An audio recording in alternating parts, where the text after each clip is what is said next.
నేను గుర్తుపట్టలేదా? రమణ అన్న, రమణ పాల ప్యాకెట్ రమణ వాళ్ళ తమ్ముడిని స్వామి. నేను గుర్తుపట్టినా లేదు ఇప్పుడన్నా. కొడుకున్నాను నేను కొడుకున్నాను నేను వాళ్ళ పుట్టినరోజు నాది చాక్లెట్ తీసుకో.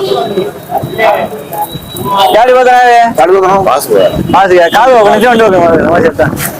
వెళ్ళే సాయంత్రం కేక్ కోసుకోవాలా, 200 లెక్క అంటే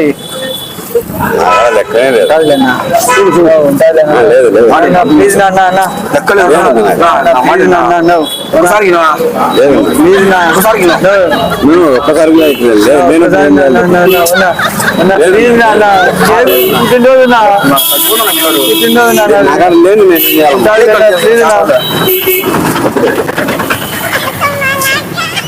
బాగు వాళ్ళని నగాలు లేదు, నగాలు లేదు.